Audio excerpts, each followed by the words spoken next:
高速斗、动平衡；低速斗、查轮胎；刹车斗、刹车盘；起步斗、离合器；热车斗、节气门；冷车斗、火花塞；加速斗、查半轴；上坡斗、查涡轮；下坡斗、查钢板；烂路斗、减震器；平路斗、下摆臂。你是什么斗？哦吼！你把手往方向盘上这么一放，我就能让你知道你的车有什么毛病。我修了这么长时间车，今天花1分钟时间把我的经验都告诉你。第一，打着火之后啊，这个方向盘特别抖，你把手放在上面，真的手都发麻。记住啊，这不是你的发动机坏了，你把发动机上面的机脚胶一换，问题立马解决。第二，在行驶的过程中呢，只要你一踩刹车踏板，方向盘就像筛糠一样抖动，松开踏板，抖动消失了。这不是什么别的毛病啊，你只需要花100块钱把2个前轮的刹车盘打磨一下，问题就能解决。三，在行驶的过程中呢，这个方向盘啊总是歪向一边，你看到没有？就像这样，你不用花几百块钱去做什么4轮定位，你只需要把左边的轮胎换到右边去，把右边的轮胎换到左边来，就 OK 啦。第四，你在打方向的时候呢，这个方向盘啊忽轻忽重啊，你不用花几千块钱去换什么方向机，你只需要花60块钱把方向盘下面的这个万向节给它换掉，问题就解决了。五，你在跑高速的时候呢，这个方向盘啊特别抖，速度越快，抖动越大。你不用着急花钱修底盘，你只要花15块钱给2个前轮做一个动平衡，问题就解决了。第六，你在打方向的时候呢，一直有咯吱咯吱的响声啊，你只需要把减震器上面的平面轴承给它换掉，就 OK 了。怎么样？是不是特别简单？哦吼！别说话，看拖车绳啊，你要这么系啊，那就大错特错了。其实正确系法特别简单，我们把拖车绳给对折，穿过拖车钩，长的一侧呢是主绳，短的一侧啊是副绳。从上面的这个绳圈中掏出主绳，拉紧，把副绳绕主绳一周，对折一下，穿过上面这个绳圈。此时我们收紧主绳，这个方法叫做气死牛，因为10头牛都拉不开它。那想要解开它呢，也是特别的简单，我们只需要握住这根副绳，轻轻一拽就可以解开它。怎么样？是不是特别简单？哦吼！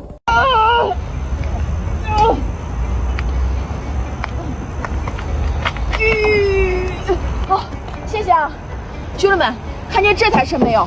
车主啊，刚在旁边的加油站加完油，结果车就打不着火了。本来啊要花800块钱叫拖车的，我说先别用，你花那油钱干啥？等我过来看看。咱们今天去看看能不能原地把它这个问题啊给它解决了。这是我带的工具啊，走，咱们先上车看一下。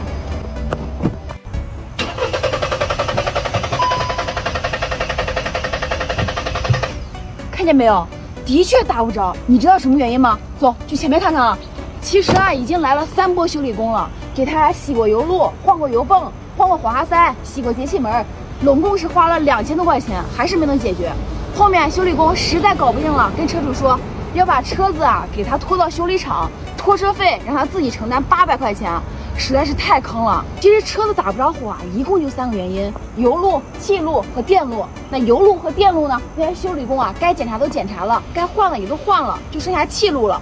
说到气路的话，这台车啊是刚加完油就打不着火了。我现在怀疑啊有一个零件出了问题，来，你过来看。我现在就怀疑是它。碳罐电磁阀，我怀疑它坏了，咱们把它拆出来看看。这个碳罐电磁阀，它固定在这2端的支架上，看见没？它特别的好拆，用手这样轻轻的一拨，它就出来了。然后拔掉这2端的管子，好，这边的也给它拔掉，好，最后拔掉插头。这样啊，其实已经拆出来了。这个碳罐电磁阀啊，其实是一个电子阀门，通电之后打开，2根管就接通了；断电之后关闭，2根管就不通了。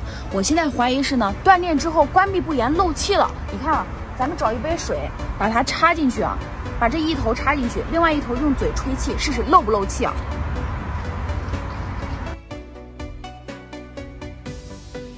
看见没？它一直在吹泡泡，说明漏气了。好。那现在问题的原因找到了，解决起来不就简单了吗？先别着急换，省得白花冤枉钱啊！咱们蹲下来，把它往地上敲2下，让这个阀门回位。这就好比啊，过去你们家的电视呢收不到台，你给它拍2下就可以了。好，咱们现在再来试一下。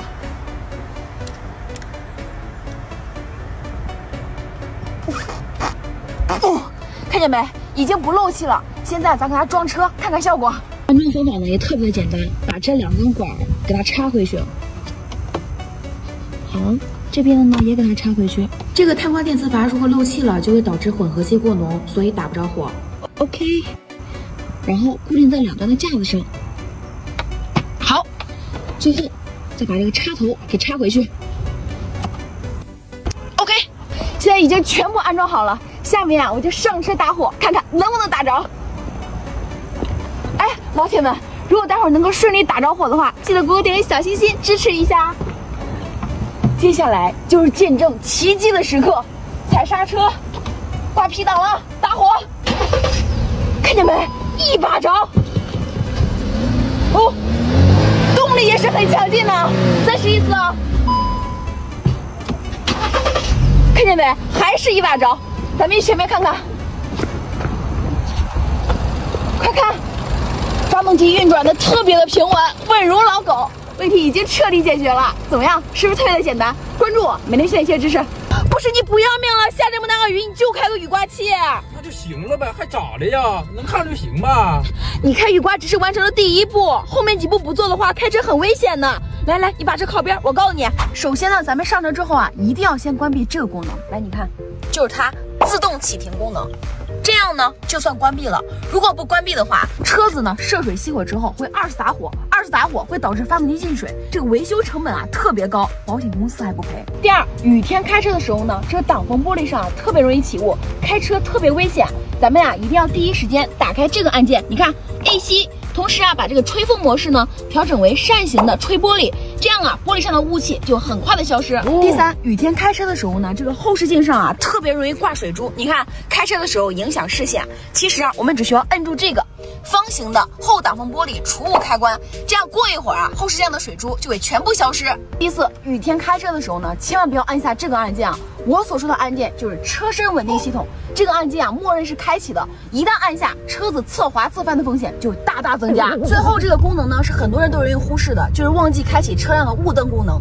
向右的章鱼呢是前雾灯，向左的章鱼呢是后雾灯，因为雾灯的穿透力啊特别强，防止后车追尾。怎么样，你都记住了吗？关注我，每天学点知识，打死都不能买的5款车。这5台车呢都有一个通病啊，你也别想着去捡漏，这5台车啊因为无漏可捡，这都是我干了8年汽车销售，2年二手车总结出来的经验之谈。如果说你买了，你必然会上当。讲车不易啊，如果方便的老铁记得可以给我点个赞。第一款车呢是雪佛兰的克鲁兹，那这一款车啊真是太垃圾了，发动机不管是1.6的、1.8的都是漏油漏水、高温异响，毛病啊一大堆。目前呢它是烧机油，这款车啊是修不好的，唯一的办法就是你换一个发动机，关键是啊换完之后呢，你开不了多久，它这个发动机啊又会出现同样的问题。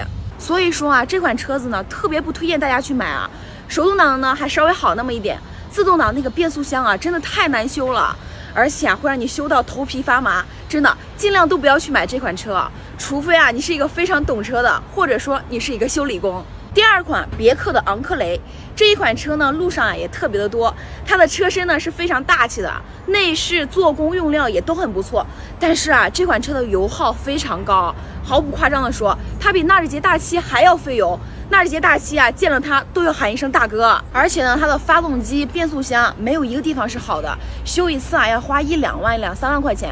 昂克雷当时新车卖的是非常贵的，而且二手车超级便宜，2-3万、3-4万你都能买得到。但它为什么卖的这么便宜呢？就是因为啊它的维修费贵，而且油费特别的贵，所以咱们普通老百姓啊根本就买不起，也修不起。咱们看到这款车呢，那直接给它 pass 掉。第3款车呢就是福特的福克斯，13年之后啊就是用的双离合变速箱，1.2的排量。这款车子呢谁买谁上当，谁买谁后悔，它的毛病啊绝对不是个例了，它就是通病。所有买了这款车的车主呢，不管你买的是新车还是二手车，买了你就会上当，买了你就会后悔。它那个双离合的变速箱啊跑到3-4万公里呢就会出问题，而且坏了之后啊你修一次1-2万、2-3万块钱，特别的难修。如果你去 4S 店呢，4S 店就会告诉你啊，直接去换一个新的变速箱，你花个1-2万块钱换一个新的变速箱，结果呢，你开不了多久啊，你就又得去换。所以说啊，只要是买了这款车的车主啊，你3天2头跑修理厂，你根本就修不起。第4款啊，长城的 VV7，兄弟们，这款车真的很漂亮，颜值也很高，而且底盘呢也是很稳重的，看起来很大气的一款车。但是啊，你知道它的缺点是什么吗？就是特别的费油。它也可以跟纳智捷大7有的一拼了。这款车呢，咱们普通老百姓啊是真的开不起，1块5、6一公里打底啊，跑高速有时候能干到1块钱1公里。第5款车呢就是荣威的550，它跟名爵7那个发动机一样啊，发动机只要坏掉以后呢，你就根本别想去修了。专门去修荣威的人啊，他都修不好。买这款车呢，就是谁买谁上当，谁买谁后悔。价格上呢，确实是不贵。你像这种老款的荣威550啊，还有名爵7这种车子呢，基本啊也就是1万把块钱。但是千万要记住啊，别买 1.8T 的。如果是手动挡的话，那还勉强能开啊。那这款车子呢，当时新车落地啊也不便宜，要10大几万。但是现在为什么这么便宜啊？1万把块钱就能买得到？你们自己去想一下。它这个技术呢，用的是最早的英国罗孚技术啊。这个技术啊，真是烂的不能再烂了，3天2头出问题，高温啊、顿挫呀、毛病一大堆的。而且买了之后啊，你根本就修不起，而且那油耗真的特别贵，基本上是1块钱1公里。以上这5台车呢，都是我做了8年汽车销售、2年二手车总结出来的经验之谈。不相信的老铁们呢，可以去试一下。这几款车价格呢，真的很便宜，但是没有一台车啊是咱们老百姓是能够开得起的。所长呢，每天都会分享一些关于选车、用车的知识，喜欢的老铁们可以给所长点点关注哦。我去，我真服了！我只停这么一小会儿就给我贴个罚单，这么多人不贴就停我车。哎呀，你别废话了，赶紧交钱吧。我是来交钱的人嘛。今天我告你一招，既不用扣分，也不用罚款。首先啊，咱们拿出手机，点击交管123，找到违章，点进去，这里面啊就你的违章信息了。然后啊，它会让你看一个30秒内的视频，看完之后，你的违章就变成警告了，既不用扣分，也不用罚款。那我前2天扣的分怎么办呀？哎，别慌，我再教你一招。同样啊，咱们点击12123，找到学法减分，点进去，这里面呢一共有20道题，每答对18道啊可以加1分，1年啊最多可以加6分，这样你的驾驶本就18分了。怎么样？是不是特别简单？关注我，每天学点汽车知识。兄弟们，咱们开车如果撞到了出租车啊，千万不要轻易走保险，否则你要多花不少冤枉钱。第一点啊，如果对方是私家车，你直接签字走保险是一点毛病没有的。但是啊，如果是出租车，性质就不一样了，它属于营运车辆，除了正常的修车费以外呢，还有停运损失费。关键啊，这部分的损失，保险公司啊是不会赔付的，你得自掏腰包。如果你处理不好的话，很容易大出血。今天我来告诉你，怎么能让保险公司来出这笔钱。首先呢，我们撞到出租车之后啊，问他要不要停运损失费。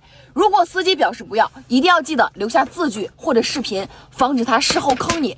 如果他要，也很简单，一定要和保险公司说清楚呢。咱们呀，拿这个交强险优先赔付他的停运损失费，剩下的车损呢再走商业险。如果你不说的话，交强险会优先赔付车损，但是这个商业险呢是不赔付停运损失费的。很多人因为不懂，吃了很多大亏。怎么样，都记住了吗？哦吼，你以为汽车的油箱盖只是用来加油的吗？不，你错了。其实啊，它还有5大隐藏功能。今天花1分钟时间全告诉你。第一，去加油站加油的时候呢，拧开这个加油盖，不知道该放在哪儿。如果直接这样放的话，会刮花车漆；上面也有汽油的话，还会腐蚀漆面，那该怎么办呢？别着急啊，你过来看，这里有个小孔，看见没？它其实是油箱盖的支架，我们只需要把加油盖往上这么轻轻的一插就 OK 了。第二，在开车的时候呢，仪表盘上突然有一个故障灯亮起了，这个时候啊，别着急跑到修理厂，你过来看。咱们呢打开这个油箱盖，检查一下加油盖啊是不是加油的时候师傅没给拧紧，看见没有？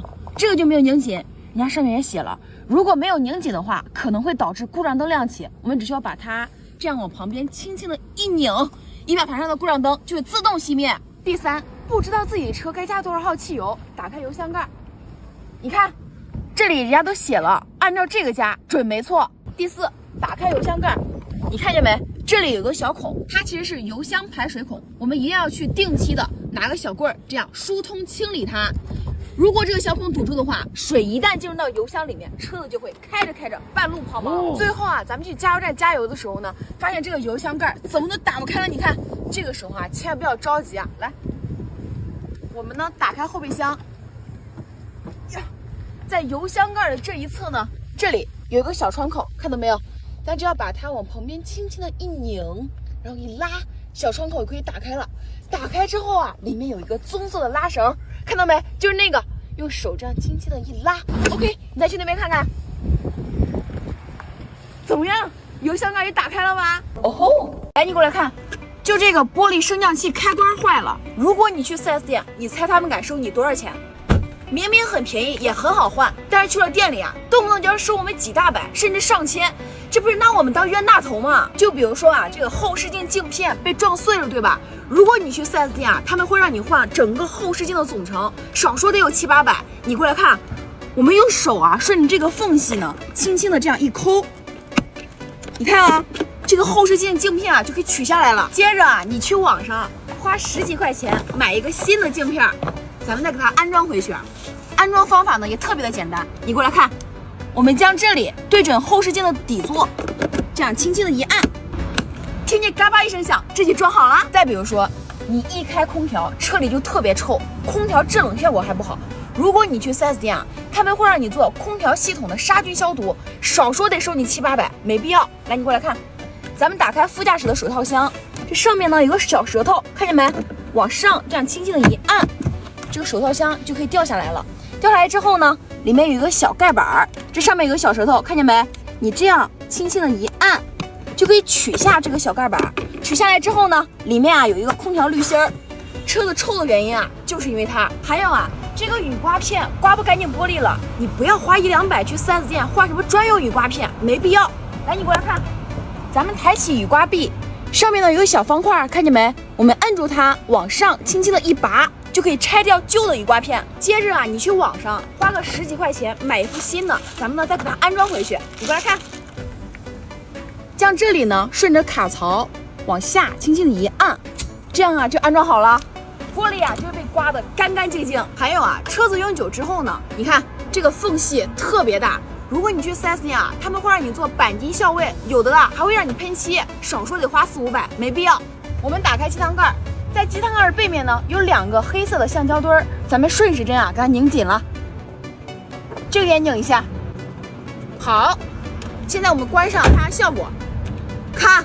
缝隙是不是一下就变小了？还有啊，你来开车的时候啊，发现这个车门打不开了，千万不要着急叫拖车啊，你拖一下，少说得收你7、800。其实就这个车钥匙没电了，我们啊顺着这个缝隙，这样轻轻的一抠，这个盖子呢就可以取下来。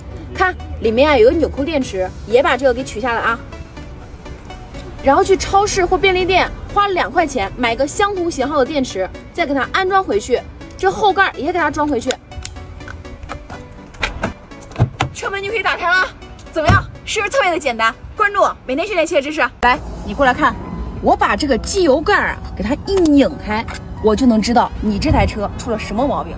我修了这么长时间的车，今天花1分钟时间把我的经验都告诉你。第一，拧开机油盖，如果发现有很大的吸力啊，说明你的车废气阀坏了。废气阀一坏，你的车肯定烧机油，把废气阀换掉，问题立马解决。第二，拧开机油盖，检查一下机油盖背面有没有大量黑色的油泥，如果有的话，说明你这台车之前加的是假机油。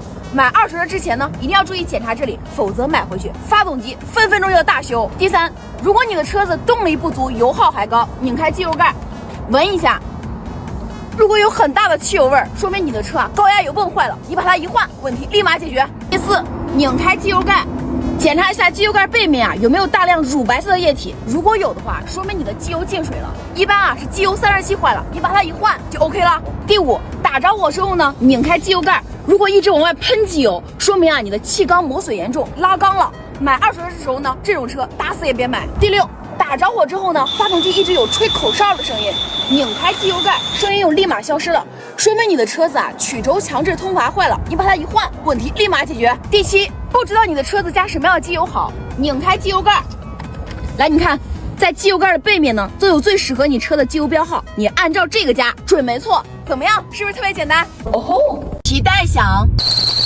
压缩机响，助力泵响，废气阀响，减震器响，轮胎轴承响，平衡杆胶套响，半轴外球笼响。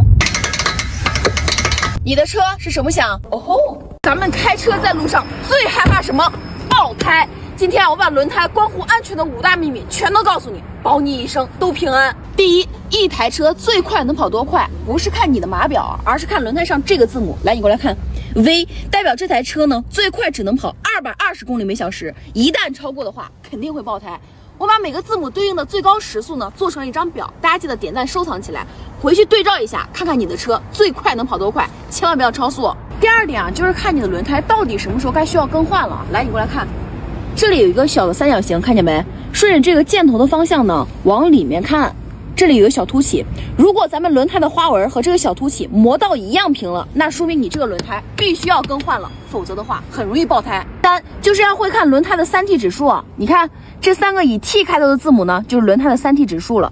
第一个 treadwear 代表轮胎的耐磨性，数字越大越耐磨。你看啊，家用轿车呢一般选300以上的就 OK 了。第二个 traction 代表轮胎的抓地力和牵引力，等级越大，轮胎在湿滑路面的表现呢就越好。家用轿车啊一般选 A 级以上的。第三个啊 temperature 代表轮胎的耐高温性啊，等级越高，轮胎在跑高速的时候稳定性就会越好。家用轿车呢一般选 A 级以上的，打死也不要买 B 级以下的，否则很容易爆胎。第四，咱们去买轮胎的时候呢，一定要学会看轮胎的生产日期，避免买到库存胎，因为库存胎很容易爆胎。来，你过来看。这4个字母啊，就代表轮胎的生产日期了。1724代表这个轮胎啊是24年第17周生产的。如果你选的轮胎距离出厂呢已经超过1年了，说明是库存胎，打死也别买。第5就是看轮胎的规格了。来，你过来看，这一串字母啊就代表轮胎的规格。咱们在买轮胎、选轮胎的时候呢，一定要注意啊，和原车的轮胎规格一样的才能买，否则的话，不但年审过不了，跑在路上还特别危险。最后啊就是备胎了，很多人都会忽视啊。来，你过来看。备胎换在车上之后啊，最快只能跑80公里每小时，否则的话，车子开在路上非常容易失控。怎么样，能记住了吗？哦吼！开车出库的时候不小心剐蹭到障碍物，你知道该如何避免2次剐蹭吗？今天所长给大家分享一个特别简单好用的方法，赶紧点收藏。第一，前进时啊，车身与旁边的障碍物发生了剐蹭，这个时候呢，方向盘不要向障碍物的反方向打满往前开，而是将方向盘向障碍物的方向打满方向往后倒车，这样啊就能避免车身2次剐蹭。如果是倒车时与旁边的障碍物发生了剐蹭，这个时候呢，方向盘不能向障碍物的一方打满方向，而是将方向盘向障碍物的反方向打满往前开，这样啊就能避免车辆2次剐蹭。怎么样，都记住了吗？关注我，每天学点贴知识。来，你来听，听见了吧？我刚刚在拧油箱盖的时候呢，有扑哧的一声音。这种情况啊，到加油站他们让你加燃油宝，纯属忽悠，根本解决不了问题。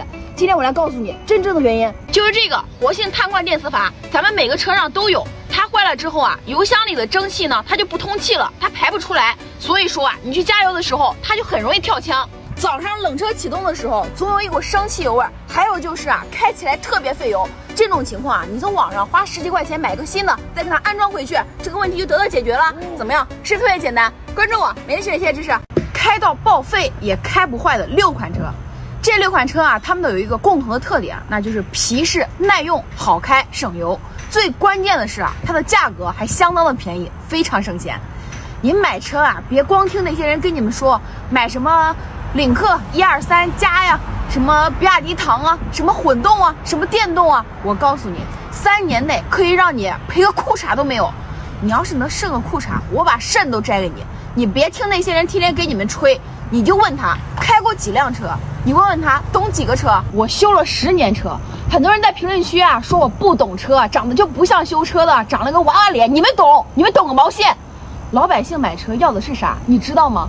要的是皮实、耐用、好开、省油、省钱，这就是老百姓的需求。买车啊，你们别瞎买，知道吧？我今天给大家推荐这6款车，那都是老百姓值得买的车。那家伙又省油又好开，还省钱。你开个10-20年，开到报废，这些车你也开不坏。第一款啊，就是大众的朗逸。这款车呢，在中国啊，一直都是我们燃油车的销量冠军。皮实、耐用、可靠，稳定性啊还非常的好。你买它那个6AT 的版本啊，又便宜又省油又好开，对不对？那这款车呢，自动挡低配的新车啊，也才8万多块钱，你全部办完一共下来也就9万块钱。如果说你要是买二手车的话，还能再便宜个几万块钱。这个车啊是非常值得咱们普通老百姓信任的，去购买没问题。第二款呢就是丰田的卡罗拉，全球销量冠军。在全球销量的范围内啊，他们卖了5-6千万辆了，人家都不懂车，就你们懂，非说人家卡罗拉不好。卡罗拉这款车省油、皮实耐用、好开。新车啊，标配8个安全气囊，悬挂也扎实。我身边呢就有人开这个车，08年啊到现在开了40万公里，发动机啊一颗螺丝都没动过。你说它不好吗？啊，它不好，它能这么保值吗？它为什么卖这么好？你想想，二手车为什么一直这么难求？为什么？所以啊，我给大家推荐的都是好开、好用、省钱省心的，咱们老百姓啊需要的车。第3款啊就是日产的轩逸。日产轩逸这款车呢，你要买的话，你就买那个老款的，买二手车，别买它那个新的。新车 CVT 变速箱没有老款的好，不值得购买。如果说你要是买二手车的话，你就买那个4AT 的那一款啊，1.6排量的。这款车呢非常耐用，日产的江山啊，基本都是靠轩逸这款老经典把它给打出来的。你就随便跑个40万公里啊，绝对没问题。就它那个发动机啊，压根儿不带大修的，那个变速箱 4AT 的超级稳定。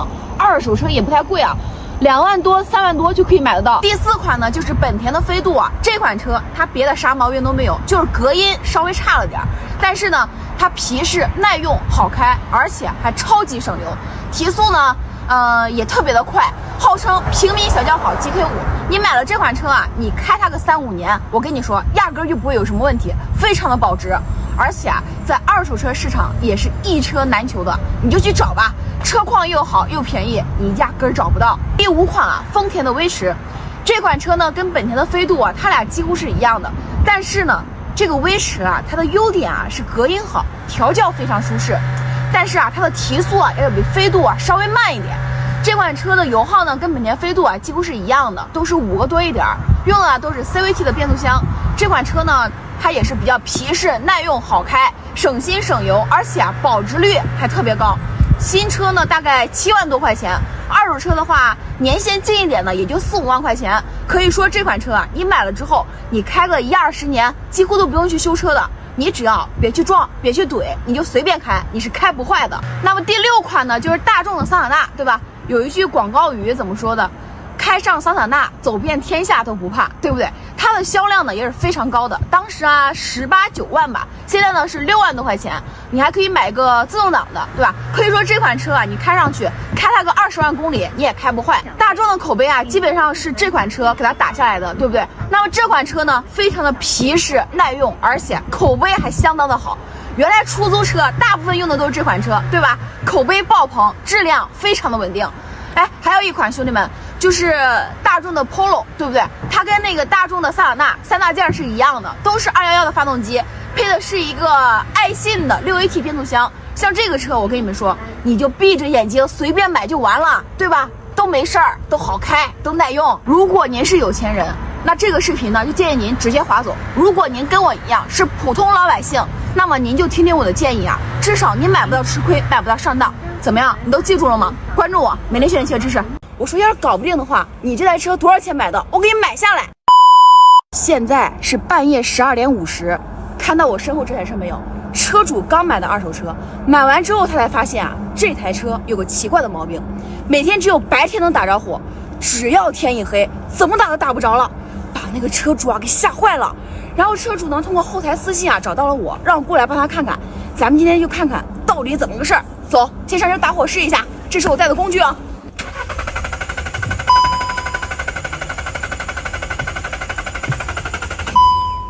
再试一次啊。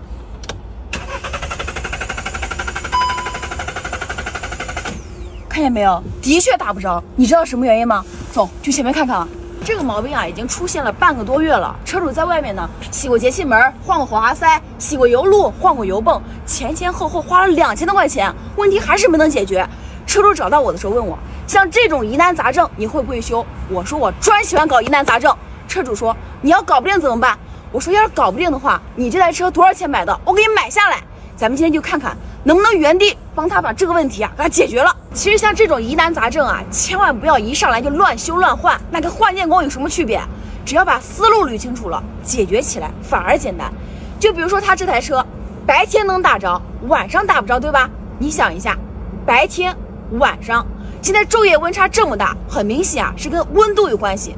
那说到温度的话，来你过来看，一般是发动机后面的这个水温传感器有问题。这个水温传感器啊是用来控制喷油量大小的，如果它坏了的话，车子就会出现这个毛病。但是你看这个水温传感器这么新，很明显啊，车主已经在外面换过了，所以说啊，毛病不在这儿。其实除了水温传感器以外，咱们车上呢还有一个零件也跟温度有关，而且啊是很多修理厂特别容易忽视的。来，你过来看，就是这个零件。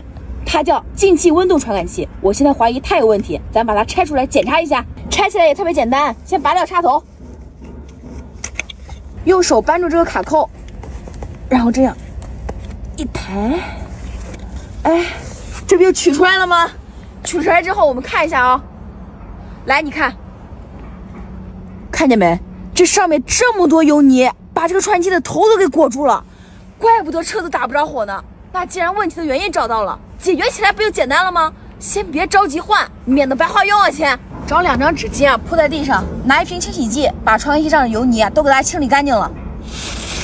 我去，看见没？这么脏！这个清洗剂呢，哪里都有卖的，网上也就3-5块钱一瓶。这个进气温度传感器呢，其实就是一个负温度系数的热敏电阻，温度升高，电阻减小；温度降低，电阻增大。电脑根据这个信号呢来控制喷油量。你像现在昼夜温差这么大，晚上温度低，白天温度高，如果它太脏的话，电脑判断不准实际的温度，就会以为白天的气温还像晚上一样低，就会加大喷油量，导致混合气过浓，所以呢打不着火。OK， 你看这不就洗干净了吗？跟新的一样。那接下来咱们就把它装回去，看看车子能不能打着火。装起来也特别简单啊，把它对准里面这个孔，这样往里一推，听见咚的一声响，这就安装好了。最后插回插头。OK， 现在已经全部装好了，接下来咱们就上车打火，看看到底能不能打着。哎，老铁们，如果待会儿能够顺利打着火的话，记得给我点个小心心支持一下啊！接下来就是见证奇迹的时刻，他不是说白天能打着，晚上打不着吗？来，你看，现在是凌晨1点钟，大半夜，咱们就看看能不能打着。来，踩刹车，挂 P 档了，3、2、1，大火，一把着。再试一次啊，来，还是一把着，怎么样？去前面看看。还什么疑难杂症，这不搞定了吗？发动机运转的多平稳，怎么样？是不是特别简单？哦吼！